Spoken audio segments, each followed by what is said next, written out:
Some people appear to have known the imminent future on that fateful day. FEMA had arrived in New York on Monday night, ready for a bioterror drill. Spokesman Tom Kenny to Dan Rather. To be honest with you, we arrived on late Monday night and went into action on Tuesday morning. And not until today did we get a full opportunity to work the entire site other than the spot at Church and Day to which we were deployed. And Rudy Giuliani, mayor of New York, tells ABC's Peter Jennings that he was aware the towers would be coming down. What is going on now is a massive rescue effort. Do you believe it's hundreds or thousands? I really don't. I really don't want to say right now, Peter. I think it's going to be a horrible number. I saw people jumping out of the World Trade Center. I saw some of the firefighters who I know going into the building. And we were in a building in which we were trapped for about 10-15 minutes. And we set up headquarters at 75 Barclay Street, which was right there with the police commissioner, the fire commissioner, the head of emergency management. And we were operating out of there when we were told that the World Trade Center was going to collapse. The World Trade Center was going to collapse. It was going to collapse. It was going to collapse. Similarly, Larry Silverstein, new leaseholder of the World Trade Center, regretfully declared that a decision was made to pull Building 7 by the end of the day, the last structure added to the World Trade Center complex. Let's hear Mr. Silverstein's actual words, delivered for our benefit in the 2002 PBS documentary America Rebuilds.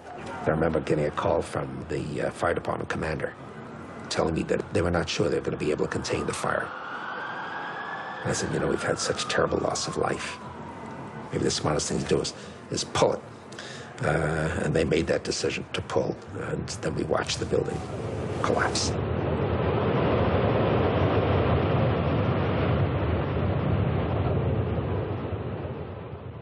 Blast, shoot, blow, and pull are terms used in the demolition industry to refer to bringing down buildings, bridges, and other structures. Because I actually blew the hospital down that I was born in. Originally, we had figured to shoot it, let it drop straight down. Then, watch Demolition Dynamics attempt a big blast. And from Ground Zero's own post-disaster wrecking crew. By mid-December, the Department of Design and Construction had leveled World Trade Center buildings 4 and 5. Hello? Oh, we're getting ready to pull building 6.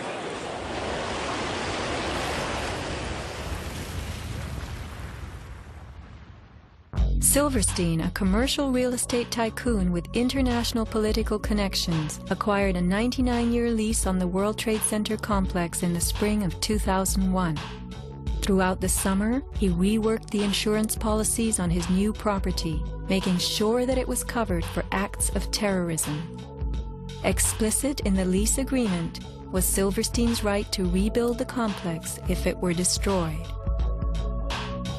After 9/11, Mr. Silverstein fought his insurers in court to obtain double his policy limits for the destruction of his property, maintaining that the double hijacking constituted 2 disasters caused by terrorists, not just one. He won and was awarded over $7 billion, a magnificent return on his original $15 million investment. My first reaction is to think about the families of those people, the tragedy, the magnitude of it. However, I firmly believe that we should rebuild.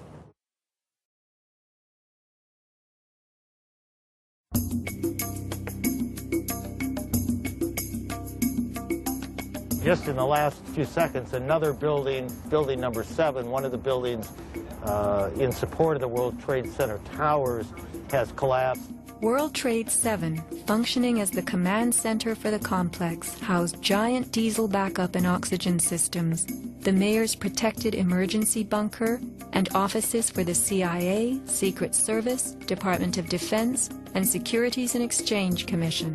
Its other tenants were insurance companies, brokerages, and banks.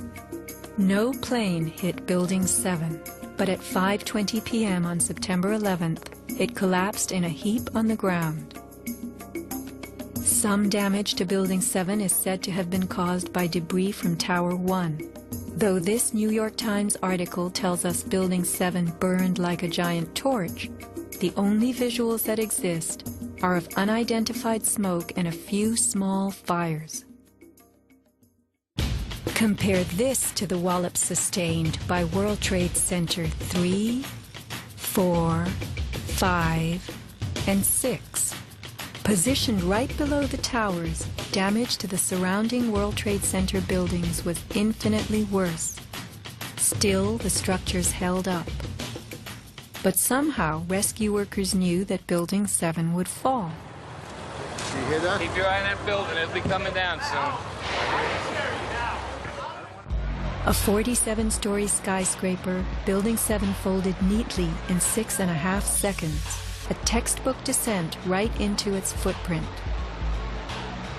Silverstein Properties now tells us that its owner was referring to the team of firefighters inside the building when he spoke of the decision to pulling the firemen out of harm's way.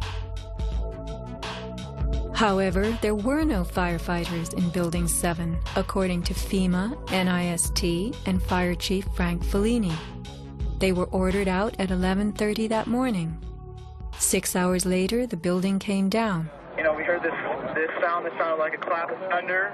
Turned around, it looked like there was a shock wave ripping through the building, and the windows all busted out. And you know, it was horrifying. About a second later, the bottom floor caves out, and the building followed after that. Radio host Alex Jones notes the mark of a classic implosion. This is a photo taken 1 second into Building 7's collapse. Notice the crimp. If we look at other controlled demolitions, we see that they first blow one of the central columns so the building falls in on itself. If you don't do this, the building falls outward and can damage surrounding structures. Building 7 had a classic crimp or wedge. Its central column was blown out first, so it didn't structurally damage buildings just a few feet away from it. Remember the mayor's emergency bunker? Ensconced on the 23rd floor of Building 7, it was retrofitted with superglass, water, oxygen, and its own generator. But Mayor Giuliani chose to find emergency shelter elsewhere on September 11th. Why Building 7? Even the media and its experts were confused. The History Channel interviews structural engineer Ramon Gil-Sanz, who points out the obvious crimp and even speaks of the implosion.